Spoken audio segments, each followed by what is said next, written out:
Cooper Hoffman is an absolute star. We saw in Licorice Pizza that he can be really charming and likable and funny, and he brings some of those qualities to this film as well. But it's the extra dimensions, the extra layers of emotion and rage that are within his character that just brings out a whole nother side of him that I hadn't seen before. Because I think this is only the second time I've seen him in a film after Licorice Pizza, and just from those two films alone, I cannot wait to see what other films and what other characters he does next because he's just such an exciting actor to watch on the screen. But almost just as good as Cooper Hoffman was David Johnson, who is the other walker that Cooper Hoffman's character befriends on the long walk. And it's their friendship that develops and blossoms throughout the long walk that's the emotional center of this entire film. Their chemistry is good, their camaraderie, their banter is great. And when you finally learn what they're both going after, what their wish is, if they were to win the long walk, they both have very interesting motivations, and you see both points of view very, very well. And it's the contrast between them and their viewpoints on the world that makes their friendship and their dynamic so interesting. It's a dystopian America ruled by a totalitarian regime, and Cooper Hoffman's character, he has rage on his mind, he has vengeance on his mind, whereas David Johnson's character, he's one of those who has lived a life, he has gone through some horrible stuff, but he chooses to see the good in the world and celebrate the beauty of the world, even if the world is terrible and horrible to live in. And it's those viewpoints and how you can kind of adapt that to our world right now and all the terrible, horrible, shitty things going on in the world. It just makes you think a little bit, especially David Johnson's character and his perspective of seeing all the beauty and all the good in the world and appreciating all the good in the world. It kind of makes you want to adapt that to your own self and just appreciate all the good in your life, despite all the bad shit going on. If that was one of Stephen King's motivation for writing the original story, well, it paid off in the film at least. As far as the actual premise goes, The Long Walk itself, it's solid and it's interesting, and they get some decent mileage out of it, pun intended. It starts out with about 50 walkers, and they sequentially get picked off the more they start slacking behind, and almost every single death and elimination from the long walk is different and unique. Some of them are kind of similar, but they actually think of different ways for contestants to get eliminated and how they get eliminated, be it various different injuries or illnesses, ailments, and they kept it fresh. There was never a point where I was like, oh, we're doing this again, come on now. Because it's one of those premises that could get boring and repetitive if they just don't do anything interesting with it. And thankfully, they kept it interesting and they kept it engaging for the most part. I will admit though, in the first half of the film, there were a couple of times, well, quite a few times,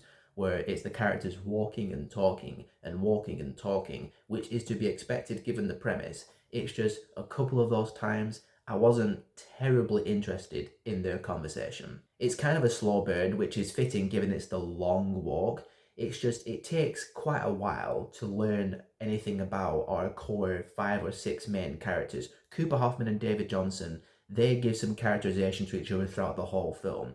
But the other side characters, whose names I don't fully remember, it's not until the latter part of the film where you truly learn about them, why they're on the walk, their characterization, their backstories.